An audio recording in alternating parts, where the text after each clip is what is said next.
Terkait dilaporkannya salah satu oknum guru di SMP Negeri 48 Palembang ke SPKT Polrestabes Palembang, wali murid bernama Ferli karena anaknya berinisial PL diduga telah dianiaya. Kepala Sekolah SMP Negeri 48 Palembang, Lisda Maria, angkat bicara perihal kejadian tersebut. Menurutnya untuk kejadian itu pihaknya tidak mengetahui secara detail dan bahkan terkejut karena orang tua siswa sampai datang ke sekolah. Setibanya di sekolah, lanjut Lisda, dirinya mendengarkan terlebih dahulu apa permasalahannya. Lalu setelah tahu permasalahannya, ia selaku kepala sekolah langsung meminta maaf kepada orang tua dan keluarga siswa tersebut. Lisda mengaku pada intinya memang pihak dari sekolah salah karena ada keriangan tangan ketika tujuannya baik untuk mendidik anak untuk membaguskan anak didiknya. Sementara itu untuk oknum guru tersebut masih kata Lisda akan terus dibina sampai PPL-nya selesai September 2023 nanti. Diberitakan sebelumnya, seorang siswa tingkat sekolah menengah pertama Negeri 48 Palembang berinisial PL diduga dianiaya oleh oknum guru berinisial A.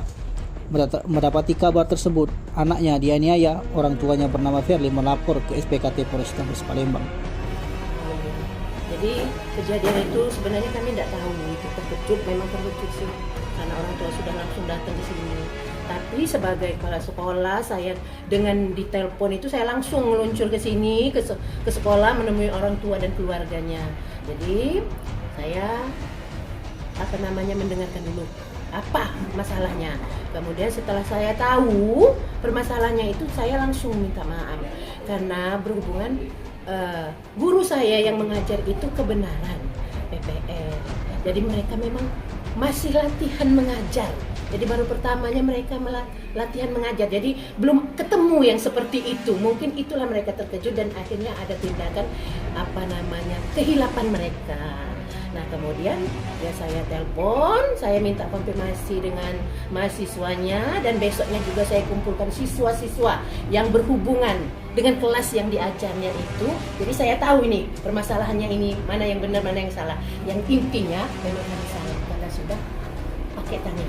Itu intinya ya. Tapi kalau sebenarnya permasalahannya itu wajar gurunya karena namanya dia mendidik. Ya kan? Dia mendidik, mau membaguskan anak itu yang sering main-main di kelas yang tidak tahu waktu ada gurunya masih main kan gitu ya. Dia tidak dihargai di depan, merasa tidak dihargai karena dia sudah marah. Ya. Akhirnya hari ini saya ngajak mahasiswa itu dengan niat baik kami ingin berdamai dengan orang tuanya. Kami ke rumahnya, datang dan minta maaf. Alhamdulillah pihak keluarga itu akhirnya menerima, terutama orang tuanya memang orang yang baik-baik ya, jadi dia cepat menerima. Cuman mungkin keluarganya aja yang tidak menerima itu, makanya sampai sempat lapor.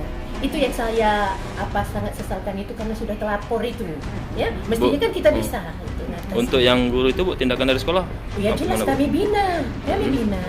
Namanya dia mahasiswa masih belajar, itu tetap kami bina dan kami bina terus ya. Masih tetap ngajar di sini ya Bu ya? Ya, dia kan cuma 2 bulan. Ini bulan September ini udah habis dia. Bu, bagaimana dampak dari Tim Liputan Sumsel TV melaporkan.